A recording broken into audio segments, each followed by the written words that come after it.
Astrology में कुंडली के 7वें स्थान या सप्तम स्थान से शादी विवाह या मैरिज के बारे में देखते हैं। तो शादी विवाह मैरिज एक इम्पॉर्टेंट सब्जेक्ट है और किसी भी आप कुंडली में आप कुंडली के 7वें स्थान से शादी ब्याह के बारे में काफ़ी डिटेल जान सकते हैं। 7वें स्थान, 7वें का लॉर्ड, 7वें का कारक ग्रह शुक्र, इन सबको देखना चाहिए शादी के लिए, राइट।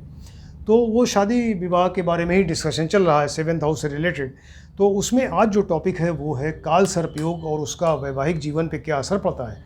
यानी लड़के लड़की की शादी के पहले उनकी कुंडली देखी जा रही है, कुंडली मिलाई जा रही है। एक तो आपने मिलापक किया, यानी नक्षत्र ग्रह और भाव मिलापक से मिलाया, बाकी चीज़ें भी देखी उसमें कि कुंडली के किस तरह से मिल रही है। इसके अलावा अगर वो उसमें काल सर्प योग भी देखना चाहिए कि काल सर्प योग तो नहीं है ये वर या कन्या की कुंडली में, क्योंकि इसका पूरा पूरा असर जो है वो उनके मैरिड लाइफ के ऊपर पड़ता है। इसका असर ज़रूर पड़ता है मैरिड लाइफ के ऊपर। तो इसको काल सर्प योग तो के बारे में लड़के और लड़की दोनों की कुंडली में देखना चाहिए। कहीं ऐसा तो नहीं कि दोनों की कुंडली में किसी में काल सर्प योग है। काल सर्प योग होता क्या है? काल सर्प योग ये होता है कि जब कुंडली में राहु और केतु के बीच में सभी ग्रह आ जाएं। टोटल 9 प्लैनेट्स होते हैं, 9 ग्रह होते हैं, 12 हाउसेज होते हैं, राइट। और राहु और केतु हमेशा वक्री गति से चलते हैं, रेट्रोग्रेड मूवमेंट होता है। ये कभी मार्गी होते ही नहीं, हमेशा उल्टे ही चलते हैं। और राहु जहाँ बैठेंगे उसके ठीक सामने 180 डिग्री पे केतु होता है, यानी बिल्कुल आमने सामने ही रहते हैं राहु और केतु। तो राहु और केतु कुंडली में जहाँ बैठे हों, राहु और केतु आमने सामने बैठे होंगे, तो बाकी जो 7 ग्रह बचे यानी सूर्य, चंद्र, मंगल, बुध, बृहस्पति, शुक्र और शनि, ये इनके बीच में होने चाहिए, चाहे लेफ्ट साइड में हो चाहे राइट साइड में। राहु और केतु के बीच में आ जाएं तो काल सर्प योग बनता है। तो काल सर्प योग के लिए कंडीशन ये है कि वो राहु और केतु के बीच में बाकी 7 ग्रह होने चाहिए। एक भी ग्रह उससे बाहर नहीं होना चाहिए। वो चाहे 7 ग्रह लेफ्ट साइड में हो राहु केतु के, या राहु केतु से लेफ्ट साइड में हो, लेकिन वो हमेशा उनके बीच में ही होने चाहिए। राहु और केतु के बीच में ही होने चाहिए। सूर्य, चंद्र, मंगल, बुध, बृहस्पति, शुक्र और शनि, ये 7 ग्रह, राइट। तो एक तो कंडीशन ये है यानी काल सर्प योग के लिए कि ये राहु और केतु जहाँ हो उनके बीच में सारे ग्रह होने चाहिए। सेकंड चीज़ ये है कि राहु और केतु की डिग्री अच्छी होनी चाहिए। राहु और केतु अगर 0 डिग्री के हैं या 1 डिग्री के हैं या उधर 29 या 30 डिग्री के हैं तो ये इनएफिशिएंट हो गए, यानी इनका असर ही ख़त्म हो गया, प्रभाव ख़त्म हो गया। 0-1 डिग्री पे एकदम ख़त्म, 29-30 पे एकदम मृत अवस्था में पहुंच गए, कोई असर नहीं उनका। तो ऐसे केस में वो काल सर्प योग नहीं बनेगा। तो काल सर्प योग के लिए ये है कि राहु केतु जहाँ बैठे हों उसके बीच में बाकी 7 ग्रह हों और इनकी डिग्री भी अच्छी होनी चाहिए। अब काल सर्प योग के लिए राहु जो है इनको लग्न से लेके और 6th हाउस के बीच में होना चाहिए। उसको काल सर्प योग कहेंगे जब राहु जो है वो 1 नंबर मतलब लग्न हो गया। तो लग्न, 2nd house, 3rd house, 4th house, 5th house या 6th हाउस में अगर राहु बैठे हों, लग्न 1, 2, 3, 4, 5, 6 में राहु बैठे हैं, उसके ठीक सामने जहाँ बैठे होंगे उसके ठीक सामने केतु बैठा होगा। तो राहु और केतु के बीच में बाकी 7 ग्रह आ जाएं, वो चाहे लेफ्ट साइड में हो चाहे राइट साइड में, तो वो काल सर्प योग बना। इसी तरह से एक होता है काल मृत योग, उसको कहते हैं। ये चीज़ वही है, इसमें सिर्फ राहु को आपको बताया कि लग्न से लेके 6th हाउस में कहीं हो तो काल सर्प योग हो गया। काल मृत योग में यह है कि केतु जो है वो लग्न से लेके 6th हाउस में कहीं बैठे हों। लग्न 2 नंबर, 3 नंबर, 4, 5, 6 इसमें अगर केतु बैठे हैं तो राहु उनके ठीक सामने होंगे। अब बाकी ग्रह जो हैं वो राहु केतु और राहु के बीच में आ जाएं, चाहे लेफ्ट साइड में हो चाहे राइट साइड में, तो वो काल मृत योग बनेगा। तो काल सर्प योग काल मृत योग हो गया। अब ये काल सर्प योग जो है हमेशा ख़राब फल नहीं देते, ऐसा नहीं है कि हमेशा ख़राब फल देंगे। बहुत बड़े बड़े महान लोगों की कुंडलियों में काल सर्प योग मिलता है, लेकिन वो उनको शुभ फल मिला। तो काल सर्प योग जो है वो अच्छा खराब फल भी दे सकता है और शुभ फल भी दे सकता है। इनका फल कब होगा? इनका फल तब मिलेगा जब राहु केतु की दशा, अंतरदशा या प्रत्यंतर दशा आएगी। राहु और केतु की जब दशा, महादशा या अंतरदशा या प्रत्यंतर दशा आएगी तभी इनका फल मिलेगा, राइट। अब ये फल शुभ होगा अशुभ होगा डिपेंड करेगा कि किस नंबर की लग्न है। 1 नंबर से लेके 12 नंबर कोई लग्न हो सकती है, मेष लग्न से लेके मीन लग्न तक।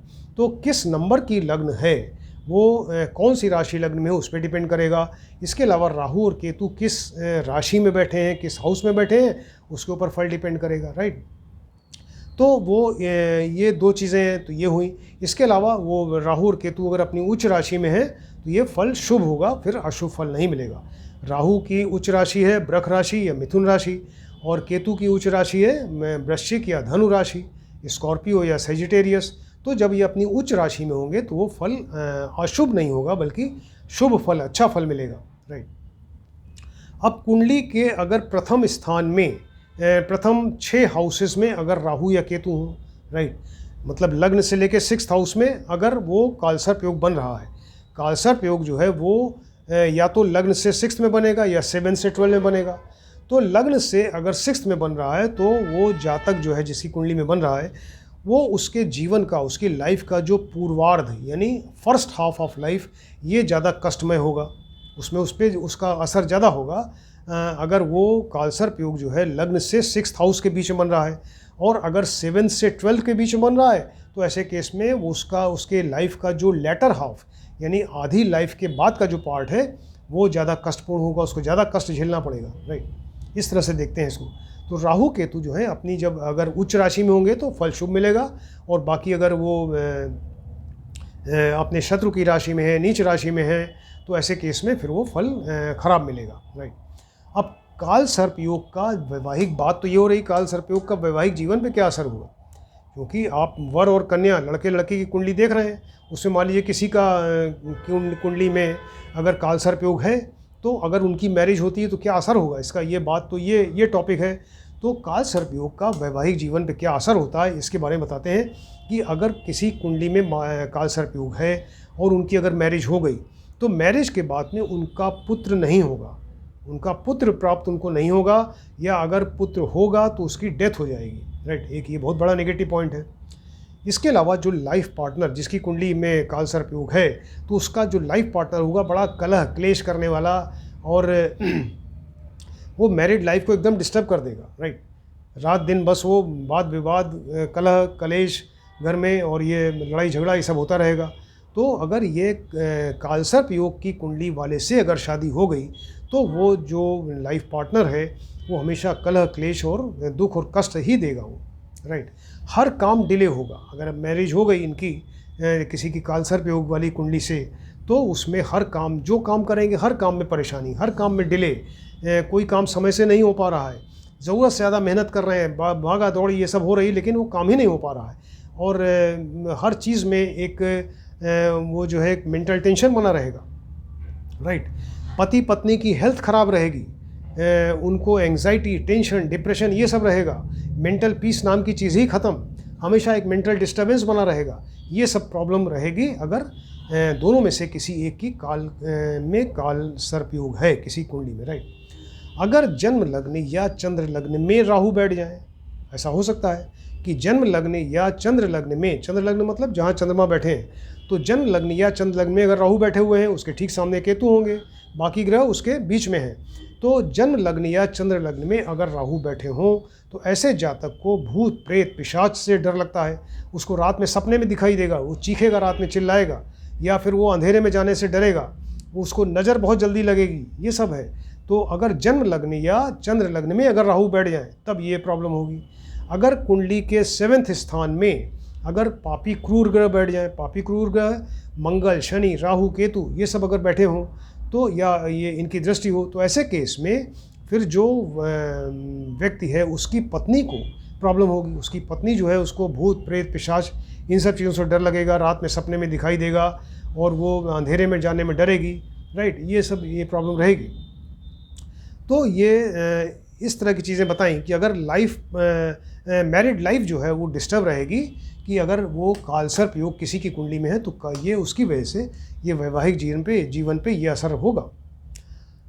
राहु की युति यानी राहु के साथ में अगर सूर्य, मंगल, बुध, बृहस्पति, शुक्र या शनि साथ में बैठ जाएं उनके, तो ऐसे केस में कष्ट ज़्यादा होगा।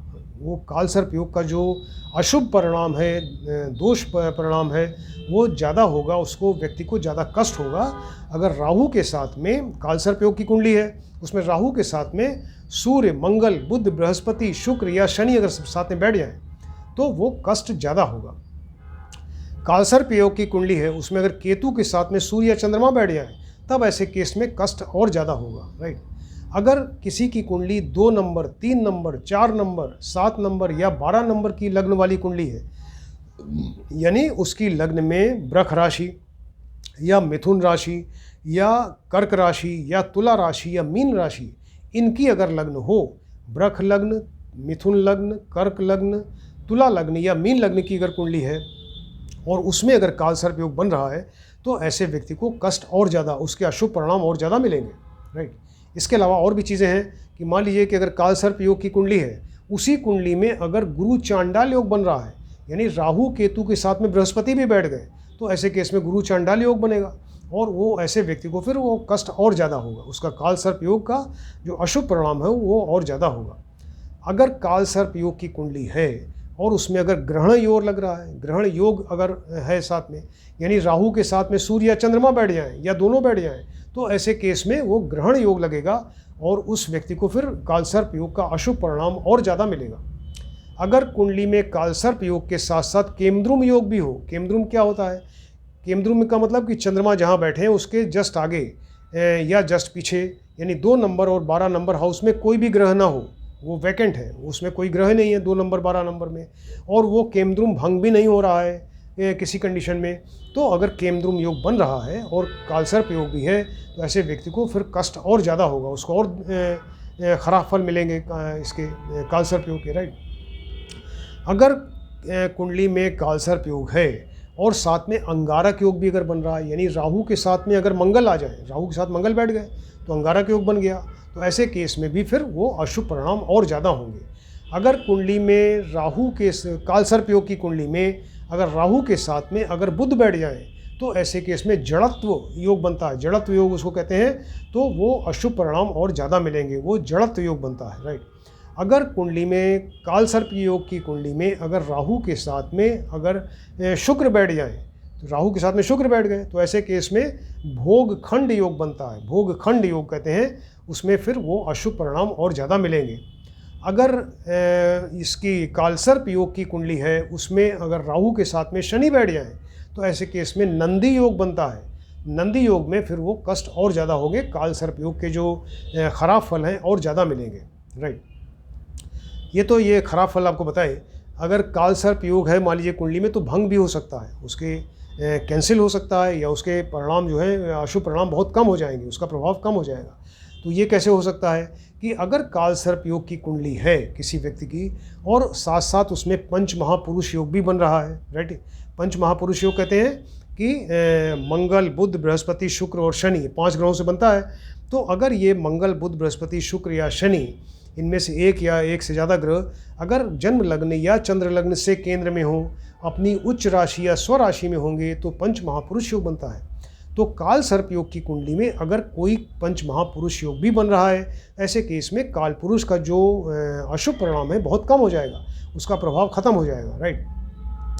अगर काल सर्प योग की कुंडली में अगर लक्ष्मी योग भी साथ में बन रहा है, लक्ष्मी योग का मतलब क्या है कि मंगल अपनी उच्च राशि या स्वराशि में हो और चंद्रमा के साथ केंद्र में बैठ जाए, मंगल अपनी उच्च राशि एग्जल्टेड राशि में या स्वराशि में चंद्रमा के साथ में हो के और केंद्र में बैठ जाए, तो लक्ष्मी योग बनता है। तो काल पुरुष के साथ साथ लक्ष्मी योग भी अगर बन रहा है, तो वो काल पुरुष योग का अशुभ परिणाम काफ़ी कम हो जाएगा या ख़त्म हो जाएगा।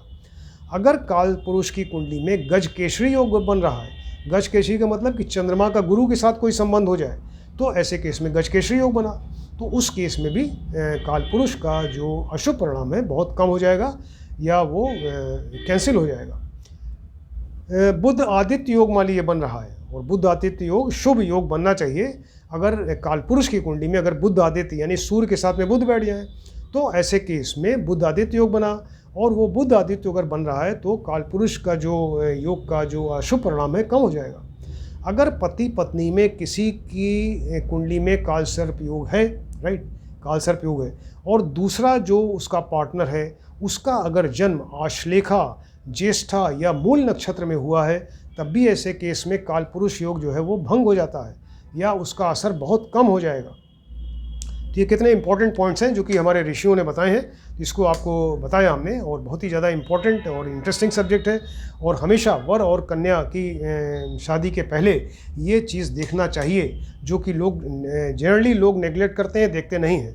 तो इसको देखना बहुत ज़रूरी है, कालसर्प योग देखना चाहिए, क्योंकि बहुत ज़्यादा इंपॉर्टेंट है। इसका पूरा पूरा असर मैरिड लाइफ के ऊपर पड़ता है, जो आपको बताया हमने।